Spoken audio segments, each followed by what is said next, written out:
तो पिछली क्लास में अपन ने नंबर सिस्टम यानी कि संख्या ज्ञान के बारे में बात कर रहे थे। अपन ने उसमें सम संख्या और विषम संख्या पढ़ ली थी। आज अपन आगे बढ़ते हैं और अपन स्टार्ट करते हैं प्राकृत संख्या। ये कौन सी संख्या? अपनी तीसरी संख्या है। प्राकृत संख्या कहते किसे? ध्यान से समझना। आपके सामने डेफिनेशन लिखी हुई है। किसे कहते हैं प्राकृत संख्या? वह संख्या जो एक से लेकर अनंत तक जाती है प्राकृत संख्या कहलाती है। तो अपन बना लेते हैं। देखो, 1 2 3 कहाँ तक जाएगी? इस तरीके से अनंत तक चलती चल जाएगी। इसका कोई अंत नहीं होता, अनंत तक जाती है। तो इसका समुच्चय बना है, तो इसके पूरा समुच्चय मतलब ब्रैकेट लगाते क्या बन गया? इसका समुच्चय बन गया। और प्राकृत संख्या के समुच्चय को किससे व्यक्त करते हैं अपन? एन से, कैपिटल एन से व्यक्त करते हैं। तो अपन लिख लेते हैं इसे कि प्राकृत संख्या के समुच्चय को एन से व्यक्त करते हैं। लिख लिया अपन ने कि प्राकृत संख्या के समुच्चय को किससे व्यक्त करते हैं? अपन एन से व्यक्त करते हैं। अब आप देखिए, इसमें सबसे छोटा कौन दिख रहा है आपको? 1 दिख रहा है, इसलिए सबसे छोटी प्राकृत संख्या भी कितनी हो जाएगी? 1 हो जाएगी। तो अपन लिख लेते हैं सबसे छोटी प्राकृत संख्या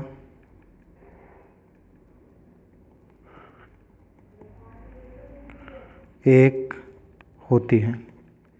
जो हो गया प्राकृत संख्या का अपन का। अब आगे बढ़ते हैं। प्राकृत संख्या के बाद अपनी कौन सी संख्या आती है? पूर्ण संख्या आती है। तो पूर्ण संख्या को लिखते हैं अपन नंबर 4। नंबर 4 पे कौन सी संख्या आती है अपन की? पूर्ण संख्या। पूर्ण संख्या को इंग्लिश में कहते हैं होल नंबर, WHOLE। ये पूर्ण संख्या। और पूर्ण संख्या कहते किसे हैं? इसकी डेफिनेशन लिखते हैं। देखिए, पूर्ण संख्या की डेफिनेशन आपके सामने लिखी हुई है कि पूर्ण संख्या की डेफिनेशन क्या होती है? वह संख्या जो 0 से लेकर कहाँ तक जाती है? अनंत तक जाती है। कौन सी संख्या कहलाती है? पूर्ण संख्या कहलाती है। चलो इसके समुच्चय को बनाते पहले अपन ने प्राकृत संख्या की बात करी थी। प्राकृत संख्या क्या होती है? जो 1 से लेकर कहाँ तक जाती है? अनंत तक। तो अपन पहले प्राकृत संख्या लिख लेते हैं। ये अपनी प्राकृत संख्या है। यदि अपन इसमें 0 भी शामिल कर दे, प्राकृत संख्या है, प्राकृत संख्या में यदि आप 0 भी शामिल कर दोगे तो कौन सी संख्या बन जाएगी? आपकी पूर्ण संख्या। तो अब आप इसके समुच्चय में देख रहे हो क्या आ रहा है? वे संख्या जो 0 से कहाँ तक जा रही है? अनंत तक। तो इसको किससे क्या बोलेंगे अपन? पूर्ण संख्या। और पूर्ण संख्या के समुच्चय को किससे व्यक्त करते हैं अपन? W से व्यक्त करते हैं। अब देखिए, आप देखो इसमें सबसे छोटा कौन दिख रहा है आपको? सबसे छोटा कौन है? जहाँ पर 0 है। तो अपन क्या बोल सकते हैं? सबसे छोटी पूर्ण संख्या क्या होती है? 0 होती है। तो अपन लिख लेते हैं सबसे छोटी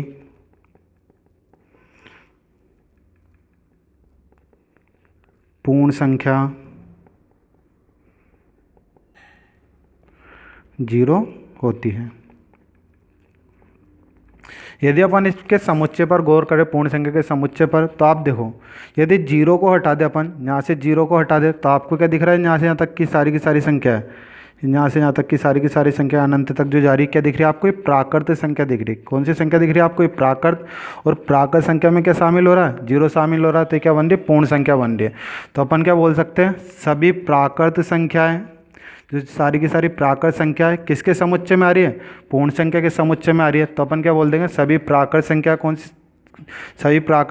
सी संख्या होती है? पूर्ण संख्या होती है। तो अपन लिख देते हैं सभी प्राकृत संख्याएं पूर्ण संख्या कहलाती है।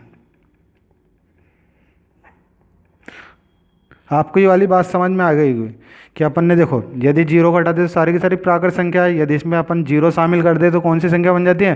पूर्ण संख्या। तो अपन क्या बोल सकते हैं कि सारी की सारी प्राकृत संख्या है जो किसके अंदर आ रही है? पूर्ण संख्या के अंदर आ रही है। तो अपन क्या बोल सकते हैं कि सभी प्राकृत संख्या कौन सी संख्या कहलाती है? पूर्ण संख्या कहलाती है। अब अपन चौथी संख्या लेते हैं। पांचवी संख्या। चौथी तो अपनी पूर्ण संख्या है। पांचवी संख्या क्या आएगी अपन की? पूर्णांक संख्या।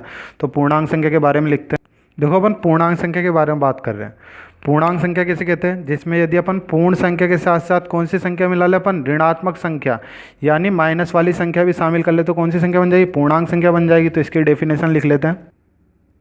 देखिए, आपके सामने डेफिनेशन लिखी हुई है कि वह संख्या जिसमें पूर्ण संख्या के साथ साथ ऋणात्मक संख्या शामिल कर ले। तो देखो, पूर्ण संख्या किसे कहते हैं? अपन ने भी पढ़ा, पूर्ण संख्या क्या होती है? वह संख्या जो 0 से कहाँ तक जाती है? अनंत तक। तो ये अपनी पूर्ण संख्या लिख लेते हैं अपन, ये पूर्ण संख्या। तो ये कहाँ तक जा रही है, इधर तो अनंत तक जा रही है। तो पूर्ण संख्या में किसको शामिल कर ले अपन, ऋणात्मक संख्या को, यानी नेगेटिव माइनस वाली संख्या को शामिल कर ले। तो इसके साथ इधर क्या मिला ले अपन, माइनस वाली संख्या भी जोड़ ले इसमें। ये माइनस वाली संख्या इस तरफ कहाँ तक जा रही है, ये भी अनंत तक चलती जा रही है इस तरफ, ये भी अनंत तक जा रही है।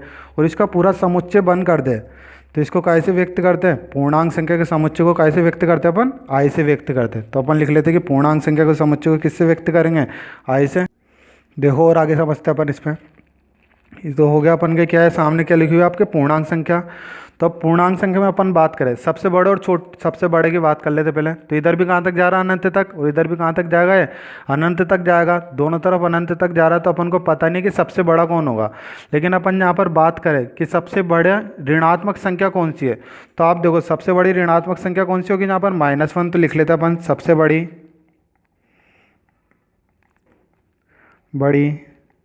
ऋणात्मक संख्या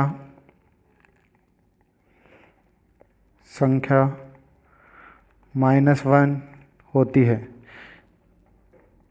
और ये -1 ही क्यों होती है, अभी अपन समझेंगे कि सबसे बड़ी ऋणात्मक संख्या अपन किसको ले रहे हैं, -1 को ही क्यों ले रहे हैं।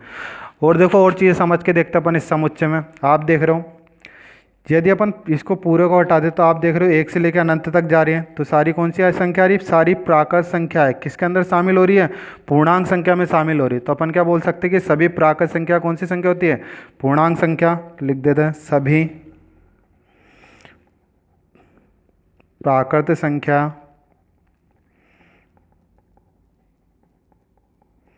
पूर्णांक संख्याएं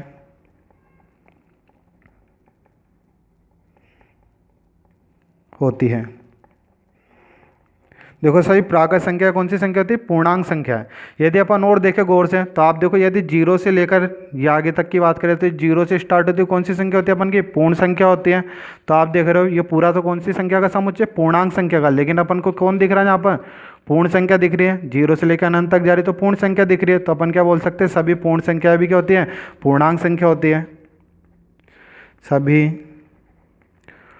पूर्ण संख्याएं पूर्णांक संख्या कहलाती है या होती है। ये अपन ने बात करी जो अपन को बेसिक दिख रहा था इसमें। अब समझिए आप, अपन ने -1 को ही सबसे बड़ी संख्या को माना ऋणात्मक, बड़ी और संख्या भी तो हो सकती है। तो आप देखना अपन यहाँ पर बना के देखते हैं, खड़ी बनाते हैं। चलो इसको 0 से स्टार्ट करोगे, 0 के ऊपर जाओगे तो कितना आएगा, 1 2 3 4 5, प्लस में ऊपर कहाँ तक चल जाएगा, अनंत तक। नीचे की तरफ आओगे तो -1 -2 -3 -4, इस तरीके से चलता जा रहा है। नीचे की तरफ भी आपके सामने चल रहा है। तो आप देखो 0 से जैसे बढ़ते जा रहा है, आप देख रहे हो 0 से बड़ा कौन है, 1 है। 1 से बड़ा कौन है, 2 है। 2 से बड़ा कौन है, 3 है। वैसे 4 से बड़ा कौन है, 5 है। तो आप नीचे देखो 5 से यदि नीचे की तरफ आते हैं अपन, 5 से नीचे की तरफ आओगे तो 5 से नीचे की तरफ देख रहे हो तो 5 से क्या है, छोटा है। ये 4 से और नीचे आए तो क्या है, छोटा है। 3 से और नीचे आया तो छोटा है। तो धीरे धीरे क्या होता जा रहा है, छोटा। तो 0 से और नीचे आए तो आप क्या देख रहे हो, 0 से भी छोटा कौन है, -1 है। तो 0 कौन है, बड़ा है, और -1 क्या है, छोटा है। -1 छोटा और 0 क्या है, बड़ा है। जो बड़ा होता है उसकी तरफ मुँह खोल देते। तो आप देख रहे हो 0 बड़ा और -1 क्या हो चुका है, छोटा। यदि और संख्या की बात करें, जैसे अपन 2 और -2 के बारे में बात करें, 2 और -2 में कौन बड़ा और कौन छोटा है, तो देखो 2 तो कहाँ पर आ रहा है, ऊपर की तरफ, और -2 कहाँ पर आ रहा है, नीचे। तो 2 ऊपर है तो 2 क्या हो गया, बड़ा, और -2 कहाँ पर है, नीचे। तो -2 क्या हो जाएगा, छोटा।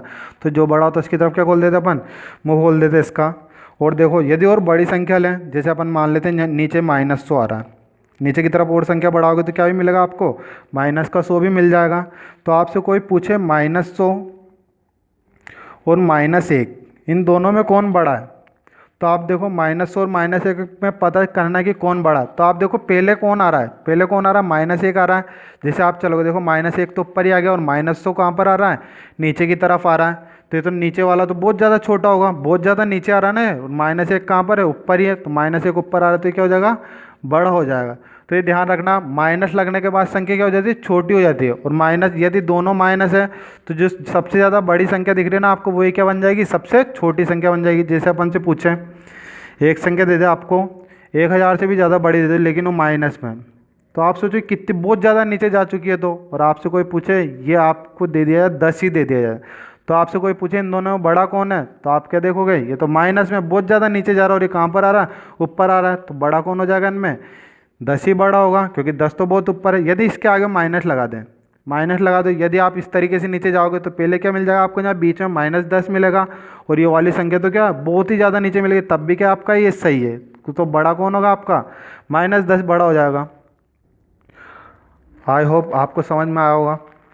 अपन पूर्णांक संख्या के बारे में अगली वीडियो में बात करेंगे, क्योंकि बहुत ज़्यादा पूर्णांक संख्या में अपन को जोड़ना घटाना गुणा सारी संख्या सीखने, इसमें बहुत सारे बच्चों के बहुत सारे बड़ों को पूर्णांक संख्या का जोड़ना घटाना नहीं आता। वो क्या बोलते हैं, माइनस माइनस प्लस होता है, ये उनका गलत हो जाता है। माइनस माइनस प्लस नहीं होता, जबकि माइनस माइनस गुणा होकर क्या होता है, प्लस होता है। तो इसके बारे में अपन नेक्स्ट वाली वीडियो जो आएगी अपन की, उसमें बात करें अपन पूर्णांक संख्या का जो कैलकुलेशन होती है पूर्णांक संख्या में, वो सारी चीज़ें अपन बात करेंगे।